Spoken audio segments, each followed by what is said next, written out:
What's up, guys? Eli here to talk today about a topic that I think has been pretty much beaten to death, but I'm going to offer my input on it, so let's get into it. What is the best first car for a car enthusiast? Now, before I start with car recommendations, I just want to say the best first car is a free one. If you have a family member that's getting rid of a car, or a family member or someone that you know that's getting rid of a car, and you can get it for a super discounted price or for free if it's a family member, do it. Take that car, learn how to drive on it, learn how to handle a car, and then save your money and buy a car that you want to buy. With that said, let's get into cars that I would recommend as a good first car. Now, you may have heard of the triangle of things: fast, cheap, reliable. You choose two. You can get a fast and cheap car, it's not going to be reliable. You can get a cheap and reliable car that's not going to be fast, or you can get a reliable fast car that is not going to be cheap. What would I recommend? Now, personally, I think the best choice for a first car is a cheap, reliable car, even for a car enthusiast. I know you're going to say, well, what about going fast and having fun in your car? There are cheap, reliable cars that are also fun to drive. Yes, I did just say that. You don't need a fast car to have fun.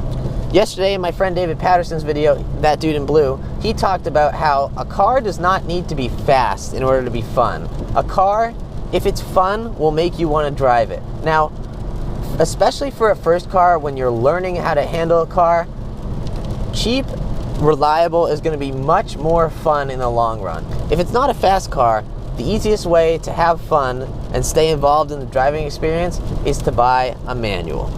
Now, I know, oh, automatic shift faster, they get better quarter-mile times.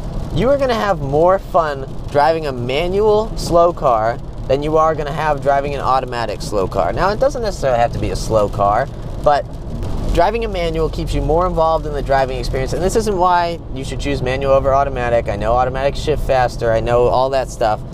Specifically for a first car, I think it's a valuable skill to learn how to drive stick, and also it'll make the car feel more fun than if it was just an automatic. So what would I recommend as a good first car?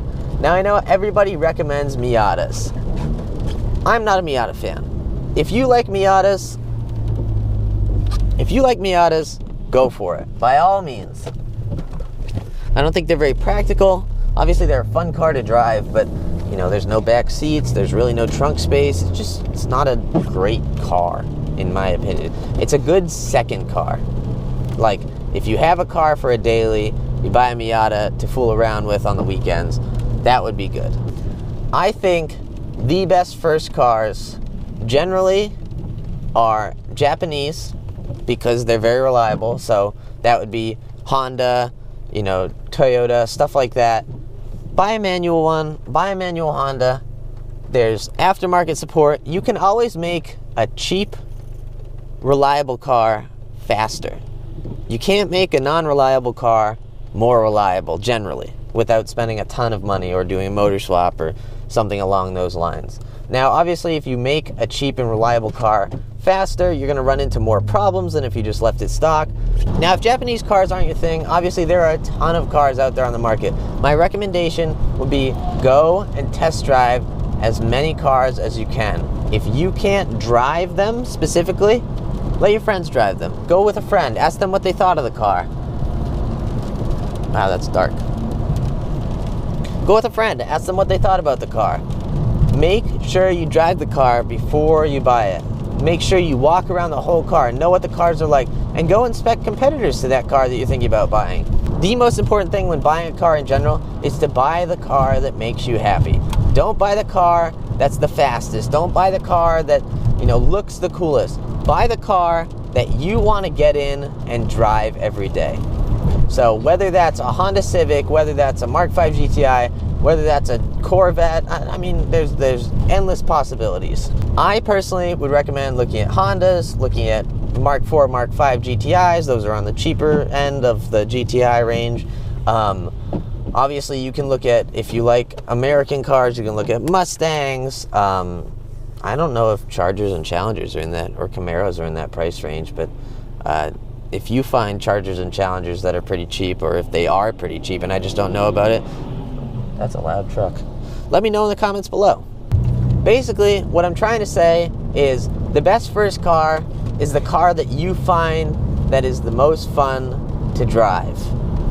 If you buy a car just because it's fast and then it's super boring to drive, or it's super scary to drive, or you just don't like driving, or it's not a nice place to be, what's the point in having the car in the first place? So I would say buy a cheap, reliable car, look online, look on the forums, do your research, find out the problems with the car, what you have to look for, go and look at a bunch of cars. Just look at everything if you really want to. If you have no idea what you want, If you have no idea what you want, go look at really everything. Go test drive a couple cars, see what you think, and make sure at the end of the day to buy the car that makes you happy. If you don't do that, you are not going to enjoy owning the car. It's not going to be fun, and you're going to end up selling the car really soon. I hope you guys enjoyed this quick little vlog. Let me know in the comments what your first car was and what you think the best first car is. If you made it to the end, I'll give you a little preview of what problem we are going to be solving in the next video. So if I hit my air recirculation button, that is the noise that it makes when I hit my air recirculation button. Not a fun noise. And next time, next Thursday, we are going to solve that problem, hopefully. I will catch you guys next time. Thanks for watching. Let me know how I did in the comments. Take it easy.